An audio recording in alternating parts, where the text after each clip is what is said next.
एक समय की बात है। एक घने और हरे भरे जंगल में एक मायावी पेड़ अपनी पांची के साथ रहता था।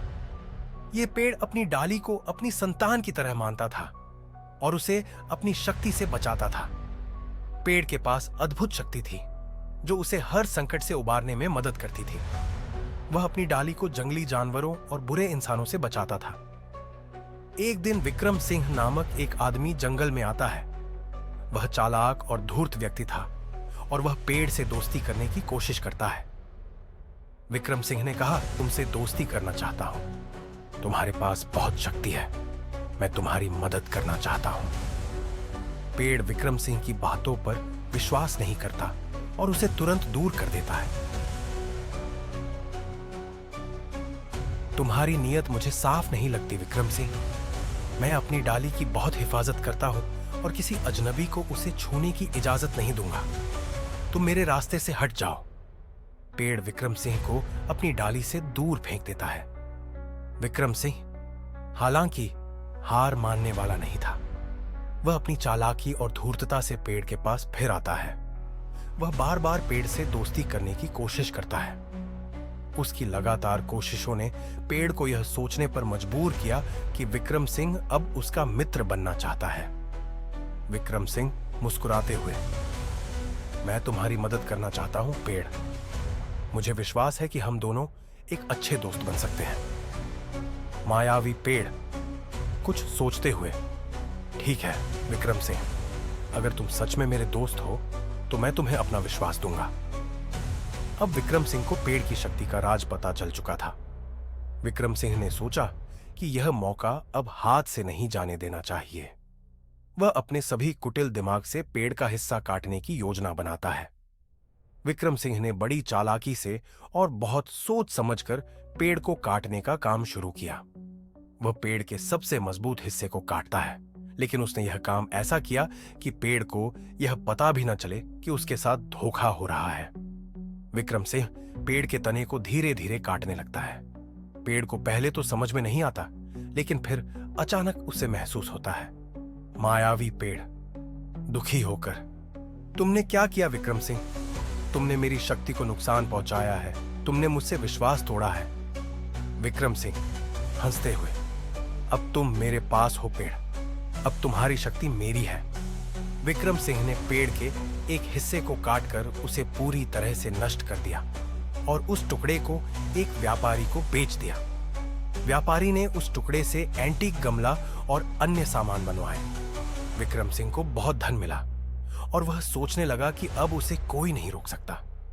विक्रम सिंह का हाथ अब पूरी तरह से पेड़ के शरीर में छुपी शक्ति पर था। विक्रम सिंह ने पेड़ का बाकी हिस्सा भी काटने का मन बनाया और इस बार उसने पूरी तरह से पेड़ को नष्ट कर दिया।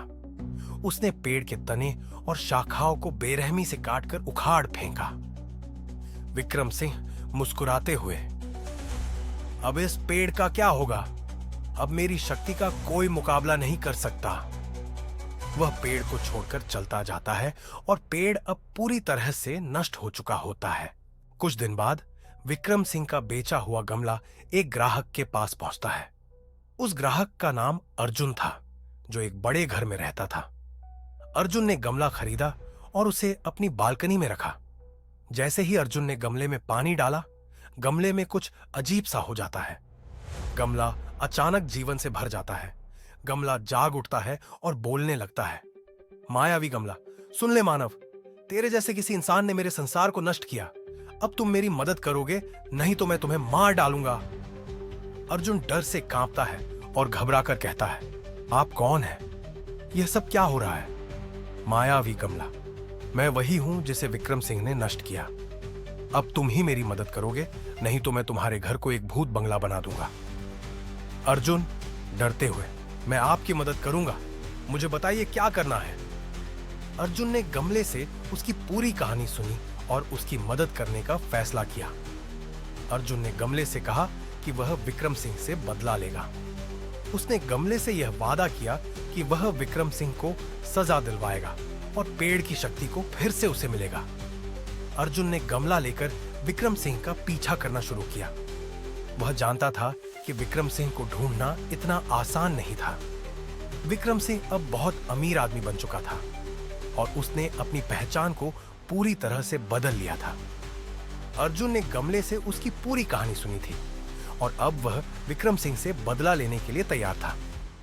अर्जुन गमले को लेकर एक शहर से दूसरे शहर, एक गांव से दूसरे गांव, हर जगह विक्रम सिंह का पीछा करता है, लेकिन विक्रम सिंह का कहीं कोई सुराग नहीं मिलता। एक दिन अर्जुन को एक पुराने व्यापारी से पता चलता है कि विक्रम सिंह अब बहुत बड़ा व्यापारी बन चुका है और शहर के बाहरी इलाके में एक आलीशान महल में रहता है। विक्रम सिंह अब अपने व्यापार में इतना व्यस्त है कि कोई भी उसे आसानी से नहीं ढूंढ सकता। अर्जुन को यह जानकारी मिलती है, लेकिन उसे यह भी पता चलता है कि विक्रम सिंह से मिलना अब बहुत मुश्किल हो गया है, क्योंकि वह बहुत ही प्रभावशाली और अमीर बन चुका है। अर्जुन गमले के पास बैठता है, सोचते हुए। अर्जुन गमले से, अब क्या करें? विक्रम सिंह अब बहुत शक्तिशाली और प्रभावशाली हो गया है, मुझे कैसे उससे मिलकर बदला लेना है?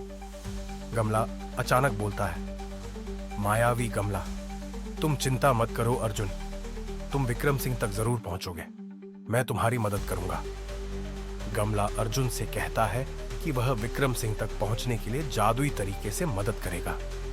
मायावी गमला आश्वस्त करते हुए, मैं तुम्हें कुछ शक्तियां दूंगा, तुम विक्रम सिंह से मिलकर उसे यकीन दिलाना कि तुम उससे व्यापार करना चाहते हो। तुम उसके पास एक बड़ा सौदा लेकर जाओ। गमला अपनी जादुई शक्ति से अर्जुन को कुछ जादुई वस्त्र और आभूषण देता है। ये आभूषण और वस्त्र किसी भी व्यक्ति को आकर्षित करने की क्षमता रखते हैं। मायावी गमला गमले के भीतर से, इन वस्त्रों और आभूषणों के साथ तुम विक्रम सिंह को समझा सकोगे कि तुम उसके व्यापार में शामिल होना चाहते हो। यह तुम्हारे रास्ते को आसान बनाएंगे। अर्जुन अब विक्रम सिंह के महल की ओर बढ़ता है। महल विशाल और चमचमाता हुआ था। विक्रम सिंह की सुरक्षा कड़ी थी, लेकिन अर्जुन को अब डर नहीं था। उसे यकीन था कि गमला की दी हुई शक्तियां उसे उसकी मंजिल तक पहुंचने में मदद करेंगी। अर्जुन महल के दरवाजे पर खड़ा होकर उसकी सुरक्षा से बात करता है। अर्जुन, मैं विक्रम सिंह से मिलने आया हूं, मुझे उनसे व्यापार की बात करनी है। सुरक्षा गार्ड अर्जुन को अंदर ले जाते हैं। अर्जुन विक्रम सिंह से मिलता है। विक्रम सिंह अब बहुत बदल चुका था। वह बहुत ही प्रभावशाली और अमीर दिखता था, लेकिन उसकी आंखों में वह धोखेबाजी और छलकाती हुई बुरी नियत अभी भी मौजूद थी। विक्रम सिंह हंसी के साथ, तुम कौन हो जो मेरे पास व्यापार के लिए आए हो? अर्जुन आत्मविश्वास से, मैं अर्जुन हूं और मैं तुम्हारे साथ व्यापार करना चाहता हूं। मुझे तुम्हारी मदद की जरूरत है। मेरे पास एक बहुत अच्छा प्रस्ताव है। अर्जुन अपने जादुई आभूषणों को दिखाता है और विक्रम सिंह आकर्षित होता है। विक्रम सिंह आश्चर्यचकित होकर, यह सब क्या है? तुम सच में बड़े व्यापारी लगते हो। अर्जुन, मेरे पास बहुत सारे ऐसे ही आभूषण हैं और अगर आप मेरे साथ व्यापार करें तो मैं आपको और भी बहुत कुछ दे सकता हूं। अर्जुन विक्रम सिंह को यह यकीन दिलाता है कि वह उससे व्यापार करना चाहता है।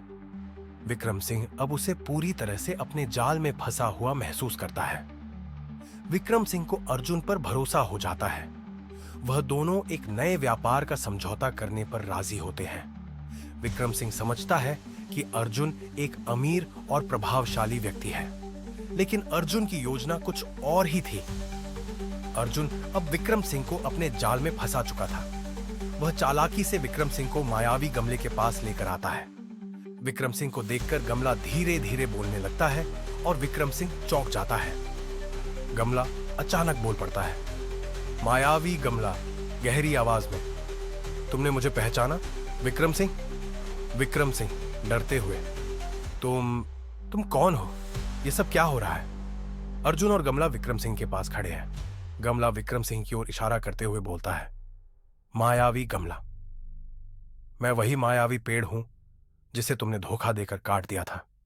तुमने मेरे साथ छल किया था और अब तुमसे हिसाब चुकता करने का समय आ चुका है। विक्रम सिंह डरा हुआ, नहीं नहीं, तुम जिंदा नहीं हो सकते। मैंने तो सिर्फ तुम्हें अपनी रक्षा के लिए काटा था। तुम मुझे क्यों सजा दे रहे हो? विक्रम सिंह डर के मारे कांपता है, लेकिन गमला उसे और भी घेरता है। विक्रम सिंह डरा हुआ, नहीं नहीं, तुम जिंदा नहीं हो सकते। मैंने तो सिर्फ तुम्हें अपनी रक्षा के लिए काटा था। तुम मुझे क्यों सजा दे रहे हो? विक्रम सिंह डर के मारे कांपता है, लेकिन गमला उसे और भी घेरता है। मायावी गमला। तुम्हें क्या लगता है विक्रम सिंह, तुमने मेरे साथ क्या किया था? जंगल में उस होटल को बनाने के लिए तुमने मुझे काट दिया था, क्योंकि तुम डरते थे कि मैं तुम्हारा रास्ता रोक लूंगा। गमला की आवाज गहरी और तेज होती है। विक्रम सिंह के दिल की धड़कन बढ़ जाती है। मायावी गमला, तुमने अपनी दरिंदगी और डर की वजह से मुझे काट दिया, और आज तुम दुनिया का सबसे अमीर आदमी बन गए हो। लेकिन तुम्हें यह भूल गया है कि तुम्हारी हर एक बुराई का हिसाब लिया जाएगा। विक्रम सिंह घबराते हुए बोलता है। विक्रम सिंह, मैंने तुमसे बुरा नहीं किया था, मैं डर के मारे ऐसा किया था। मैं तो बस अपने भविष्य को सुरक्षित करना चाहता था। देखो आज मैं कितना अमीर हो गया हूं, तुम मुझे कुछ नहीं बिगाड़ सकते। विक्रम सिंह जोर जोर से हंसने लगता है, लेकिन गमला शांत और गहरी आवाज में बोलता है। मायावी गमला, तुमने अपनी गलती नहीं समझी विक्रम सिंह। तुमने न केवल मुझसे धोखा किया, बल्कि मेरे पंछियों के साथ भी गलत किया। तुम्हें यह समझना होगा कि किसी को धोखा देने की सजा हमेशा मिलती है। गमला अपनी पुरानी शक्ति को जागृत करता है। उसकी शाखाओं और जड़ों में शक्ति भर जाती है। गमला धीरे धीरे अपनी पुरानी रूप में लौटने लगता है, जैसे वह फिर से पेड़ बन जाता है। मायावी पेड़, शक्ति से भरते हुए। तुम भूल गए हो विक्रम सिंह, यह वही जगह है जहां तुमने मुझे काटा था। मैं अब जिंदा हूं, और यह जगह अब तुम्हारी कब्र बनेगी। गमला पूरी तरह से पेड़ में बदल जाता है। उसकी जड़ें फिर से जमीन में फैल जाती हैं और उसकी शाखाएं फैलने लगती हैं। वह विक्रम सिंह की ओर बढ़ता है। मायावी पेड़ विक्रम सिंह के पास आता है और उसकी आंखों में गुस्सा और शांति दोनों है। मायावी पेड़, तुमने जो किया उसका परिणाम तुम्हें भुगतना पड़ेगा। तुम्हें यह नहीं लगता कि किसी को धोखा देने से पहले इंसान को 100 बार सोचना चाहिए? विक्रम सिंह अब डर के मारे बुरी तरह कांपता है, लेकिन वह कोई उत्तर नहीं दे पाता। मायावी पेड़ आखिरी बार बोलते हुए, अगर तुम मुझसे यह सब नहीं करते तो मैं तुम्हें दुनिया का सबसे अमीर आदमी बना देता। लेकिन अब तुम्हारी सजा यही है। मायावी पेड़ अपने जादुई शक्ति से विक्रम सिंह को मार डालता है। विक्रम सिंह वहीं गिरकर मर जाता है। अर्जुन ने यह सब देखा और मायावी पेड़ की ओर देखा। मायावी पेड़ ने अर्जुन की तरफ देखा और मुस्कुराया। मायावी पेड़, तुम्हारी मेहनत और साहस के लिए तुम्हें इनाम मिलेगा। मायावी पेड़ की शक्ति से अर्जुन को अब एक बड़ी ताकत मिलती है और वह अब दुनिया में सबसे मजबूत और धनवान आदमी बन जाता है। अर्जुन आभार के साथ, धन्यवाद मायावी पेड़। अब मैं जानता हूं कि किसी के साथ धोखा नहीं करना चाहिए और हर बुरे काम का परिणाम बुरा होता है। अर्जुन अपने नए जीवन की शुरुआत करता है और मायावी पेड़ उसे एक महान आदमी बना देता है। यह कहानी दिखाती है कि धोखा देने का अंत हमेशा बुरा होता है। विक्रम सिंह ने अपनी छलखटी से खुद को अमीर तो बना लिया, लेकिन उसे अंततः उसी पेड़ से सजा मिली जिसे उसने धोखा दिया था। अर्जुन ने अपनी समझदारी और साहस से न केवल बदला लिया, बल्कि अपनी जीवन की राह भी बदल दी।